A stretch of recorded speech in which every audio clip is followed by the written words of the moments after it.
Good morning. I'm San Francisco Mayor London Breed, and I'm really excited to be here at Pier 39 today. I'm excited to be here today because we have some good news.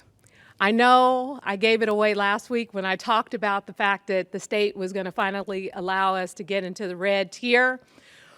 We were keeping our fingers crossed, hoping that we would get here, and guess what? We're here. We're in the red. Now, I know in the red doesn't sound that great, but it's great compared to where we were. We were in the, purple, super purple, Dr. Colfax, and the fact is, it means that this is just the beginning. This is the beginning of a new day for San Francisco. Today, I'm joined by Director of the Department of Public Health, Dr. Grant Colfax. I'm also here with the Port Director, Elaine Forbes, and the Port Commission President, Kimberly Brandon. I'm here with Laura Thomas from the Golden Gate Restaurant Association, as well as Taylor Sanford, the President and CEO of Pier 39. And I know you're wondering, what are we doing at Pier 39? Especially if you're a San Franciscan. Most people who come to Pier 39 are the people who visit our city. But let me just tell you, Pier 39, and specifically the wharf in this area, which attracts tourists from all around the country, this is also and can be a destination for San Franciscans, especially at a time like this. And because we're in the red tier, the opportunity to expand what we open and what we make available to the public is really exciting. In fact, when I went to Galileo High School down the street near Ghirardelli Chocolates in that area, we used to get on the bus, the 30 Stockton, and there was a video game location where we would play. Some of you guys, I'm hoping, remember video games. This is when Atari had just come out and Nintendo started to take over the game, but we came to Pier 39. And this was a place that we enjoyed as young people, and we always saw so many people visit in San Francisco. We felt like we were ambassadors because they always had questions about where to go and what to do. Well, a lot of folks right now, I'm sure you're tired of being cooped up in the house. And here is an incredible opportunity to enjoy your city, to come to Pier 39, to get an Irish coffee. It's St. Patrick's Day is coming up at Chapino's. To enjoy SCOMA, some of the local businesses that have been here forever, some of the places that we all know and we all love. And the fact is, what better way to start to open the doors than to open the doors and come out and enjoy your own city, to do a staycation right here in San Francisco. Coming here today, I saw families out on scooters. I saw people walk into restaurants. I saw the city coming alive again. What does the red tier mean for San Francisco? The red tier means for San Francisco that indoor dining can begin to resume at 25%. It means that personal services, without the person who is serviced being wearing a mask, but the person who's giving the services has to have a mask. So that's for us ladies, we can get facials now. And that also means that places like our Ferris wheel in Golden Gate Park, the carousel here, those things can open. So you better hurry up and go ride the Ferris wheel in Golden Gate Park before the fun police shut it down. We have so many great things here in San Francisco that are starting to open. And what we want to do, we want to support them. We want to support our businesses. We want to enjoy our city. But we also have to remember, we are still in the midst of a global pandemic. So that means that, for example, when you're at a restaurant waiting for your table, keep your mask on. When your waiter walks up to the table, put your mask on. When you go to the restroom, put your mask on. Because ultimately, we're in the red right now, but just a few weeks, we'll probably most likely be in the orange. And that means we open our city more. And eventually we get to the yellow. And especially with the vaccinations that we're putting out, once we have supply, we'll be at a better place. As of today, over 22% of San Franciscans over the age of 16 have been vaccinated. And over 64% of those who are 65 and up have been vaccinated. And that's our most vulnerable population. Those are the people that are most likely to be hospitalized if they get COVID. Yes, testing is still available, and our hospital rates are going down, our numbers are going down. We're in an amazing place. We're not completely where we want to be, but we're better than we have been since October of last year. So I'm excited. This is the beginning of a great time in San Francisco. You save money not buying those plane tickets to go other places. You can enjoy your city right here, right now, the small businesses, the great restaurants, the shops, the incredible vibrancy of Pier 39. And you can ride this carousel. You can hop and take a cruise and go visit Alcatraz, even though you want to make sure you have a ticket to come back because you don't want to get stuck over there. Great opportunities exist in this city, and I want us to take advantage of every opportunity, but being mindful of the fact that we are not where we need to be yet, but we're getting there, San Francisco. We're getting there because we stuck together. Yes, I've had to come out here sometimes and, ask people to be on their best behavior, especially those in Dolores Park and a couple of other places. But ultimately, San Francisco has had one of the lowest infection rates and lowest death rates of any other major city in the country. We should be proud.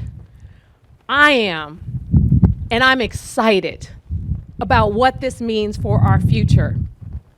So folks, let's get it together. Let's continue down this road. Let's slowly reopen our city so that we can begin to resume our lives in a way that we all know and we love and we miss. And with that, to talk about the specifics as to where we are in this pandemic, in the numbers and all the details, the doctor's in the house, Dr. Grant Colfax.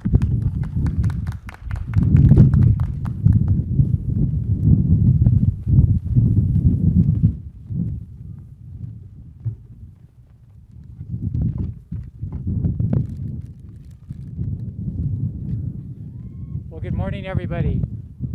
Today is a great day for San Francisco, and I'm so proud of how far we've come, and thank you, Mayor Breed, for your incredible leadership during this unprecedented time. We've now emerged from the worst surge since the beginning of this pandemic, and we are indeed ready to slowly start to reopen again to support our businesses and to resume some of the activities we've so sorely missed during these past months. Right now, San Francisco is averaging about 67 new cases of COVID-19 every day. And while that's still far too many COVID cases, we are down from 169 that we had at the beginning of February, and far down from our peak surge in December. Right now, we're at about 7.5 new cases per 100,000 residents. And as we look at our citywide testing data, our rolling 7-day average rate of positivity is just about 1.5%. Our hospitalizations are also down by 72% from their peak.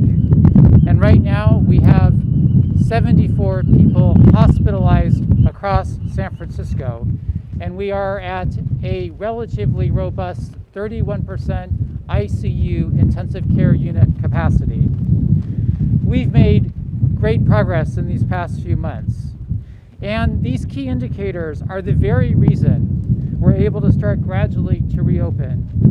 It's because people in San Francisco did their part, socially distanced, wearing these masks, avoid gatherings, and traveling outside except for essential businesses.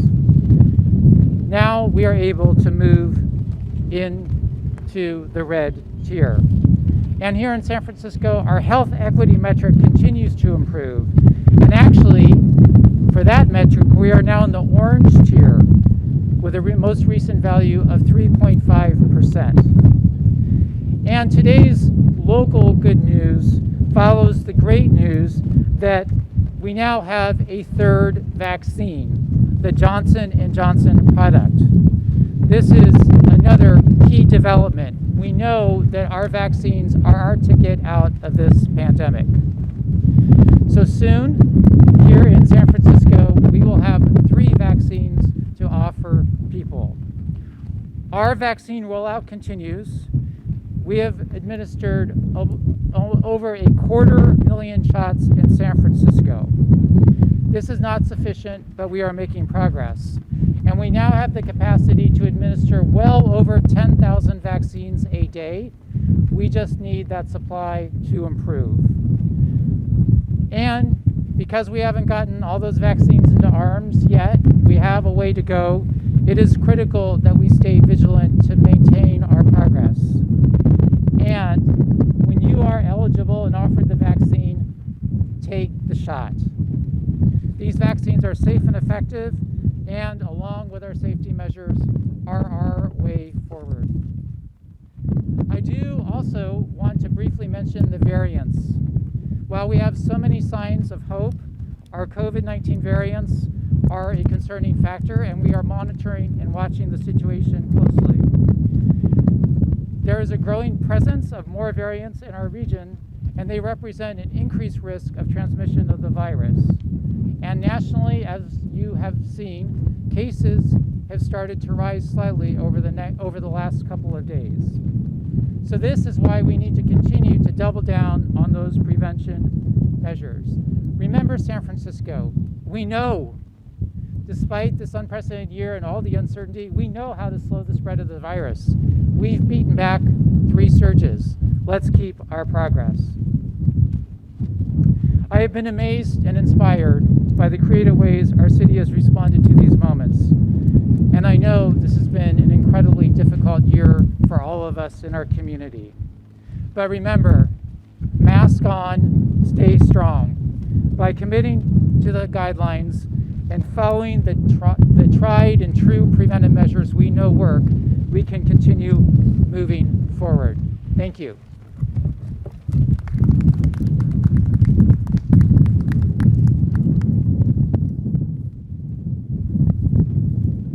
Thank you, Dr. Colfax. And just want to reiterate that now, as a result of our vaccines, we're in a 1B. We're providing vaccines for those in 1A and 1B.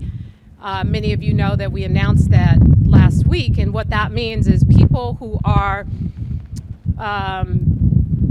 teachers, people who are childcare workers, those who are muni drivers and others are able to get the vaccines. But also, what's really exciting is that restaurant workers will be able to get the vaccine as well as a result of where we are in the 1B tier. And today, to talk a little bit about the restaurant industry and the challenges they face, but also to get you excited about supporting our restaurants here in San Francisco, is Laura Thomas, the Executive Director of the Golden Gate Restaurant Association. Hi, everybody, and thank you, Mayor Breed, for inviting me to come today. I appreciate it. Hopefully everybody can hear me okay. It's pretty windy back here, so I'll try to speak into the microphone. So this past year has been so challenging to our industry and to our workers, who many of whom have been without work for months on end as we've had to shutter our restaurants in response. And we are really thankful for the strong, science-driven leadership we have in San Francisco with Mayor Breed, Dr. Colfax, Dr. Phillip, and the work in partnership with OEWD and the other city agencies that we've been working closely with on all of these rules and communications. And trust me, it's been a 24/7 work on everybody's part these past 12 months. We also really appreciate what Mayor Breed and the team was able to do last week and give all of us a one kind of week heads up so we could all be ready to reopen to the public, hopefully tomorrow, for indoor dining, in addition to the amazing outdoor dining that we've all been able to take advantage of with the Shared Spaces program. So while Shared Spaces has been amazing and we all look forward to it continuing, we're very excited to take this next step into what really feels like a reopening march, hopefully to normalcy, which is 25% indoor dining capacity. And this this doesn't save our industry, but again, it lets us start to move forward to losing less money, as I like to say. I have 2 restaurants myself, and so I personally can tell you that it's been a financially really devastating year, and we're very thankful for all the relief at a state, local, and federal level, but it's not enough. We need to be safely reopening and moving in that direction. And with that in mind, I just want to go over a few points we reiterated last week, and we'll be working with the city. We committed to help with a communication effort, and you guys are our voices, and you can really help us with this, which is how do we safely reopen? So we're gonna reopen a little bit looser restrictions on the outdoor dining. We're gonna allow no curfew, so as long as you're seated and eating, you can continue to dine beyond the 10 p.m. Time frame that we had done before. We're gonna loosen it to 3 households, tables of 6 or less. Everybody has to be seated. You have to have bona fide meals with alcohol. I want to reiterate that. That is to just keep everything under control. That's why that's there. And then as we look at indoor, it's gonna feel a little tighter, but remember, we're moving forward. So we're gonna ask that people sit at tables of 4 or less in one party, that it's 1 household. And as Mayor Breed said, that I know it is a pain, but whenever anybody from the restaurant approaches you, be that a runner, a busser, a host, a server, a manager, we really need the public to grab that mask and put it back on before the staff approaches the table. And to the degree that we can educate the public that this is only going to help us move into a better situation, the easier it's going to be for everybody. And I know we can do it in San Francisco. I know we can do it, but we ask for your help in communicating that message. There will be signs. It will say, if you're seating inside, you are going to need to continue. We are going to continue the curfew inside. So that will stay there. We'll be asking that everybody's completely outside by 10:30. Nobody can do reservations or enter after 10 o'clock. And that we want to just keep it calm for a while until we can move to the orange. And then I just want to reiterate, everybody has got to do their own level of comfort. If you have an issue, please dine outside. If you're still not comfortable, we're all doing to-go. We're all doing delivery. And we just really appreciate everybody's support of our industry. And we promise we want to get everybody re-employed and vaccinated. That's the other thing. This has been amazing. We're 1 week into the vaccines for our category of workers. And we're starting to see even more appointments free up now. So we're very hopeful that this is the right time to start moving inside again. And again, we appreciate everybody's support. And we couldn't have a better team here to work with. Thank you.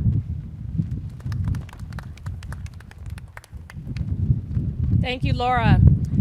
Just a side note, the Candy Baron has pink popcorn. If you guys remember pink popcorn from back in the day, it's one of my favorites. So if you want to go in there and grab some, feel free. The other thing is a bit of good news. The F line with the historic cars, Muni lines, they'll start serving this community 7 days a week starting in May. And I know there's been a lot of talk about the cable cars. Now, you know, we're not San Francisco without cable cars. So just so you know, the cable cars are coming back, and they're coming back sometime this year, date to be determined. So with that, thank you all so much for being here. Happy to open it up to questions.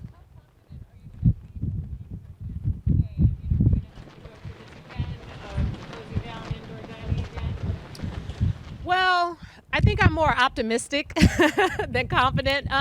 I would say that what we're doing with the vaccines, especially with the most vulnerable population, those who are the ones most likely to be hospitalized, that has been extremely helpful. And I think that as long as we see hospitalizations continue to decline, I think we'll be in a good place. I'm pretty optimistic and hopeful, and I think that we are in a very, very good place to not go backwards. And it also is going to be contingent upon our behavior as well. But I think a combination of the vaccine and behavior is going to put us in a situation where we most likely won't go backwards.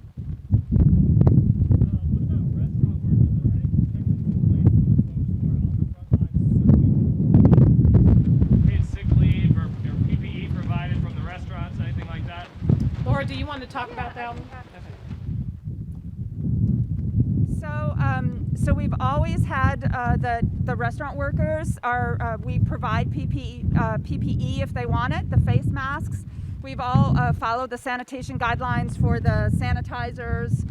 You guys have seen it if you've gone out, wiping the tables down between, following strict guidelines on capacity. And yes, there's always been an amazing sick pay program in San Francisco. Pre-pandemic, we always offer up to 72 hours a year, which is, if you do that math, that's 9 days on a normal 8-hour day. We've always had that. That is still in place. And then there is what's called at the federal level, the FFCRA program, which is still in place through the end of March, which if somebody is quarantined or can't come in because of COVID, the businesses can actually pay out that sick pay and then ask for reimbursement from the federal government. So we're absolutely doing that. We're all encouraging vaccines. We're helping our employees get them. And we really care about our workers. We need them to be healthy in order to operate.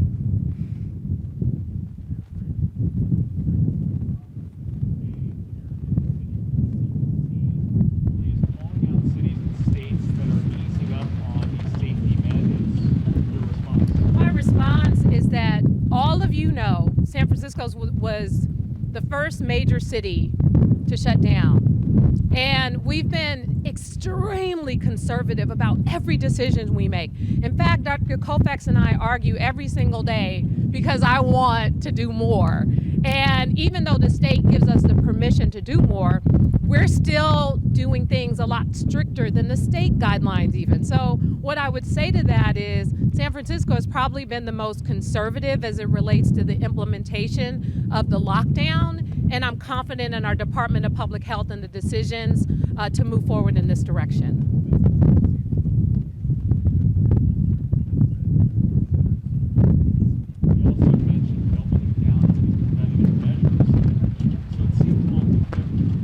I think Dr. Colfax should probably address that directly, but ultimately I think that, when you look at our case rate, when you look at our death rate, when you look at what we've done in San Francisco, I think the numbers speak for themselves, even though it's been a challenging time for all of us.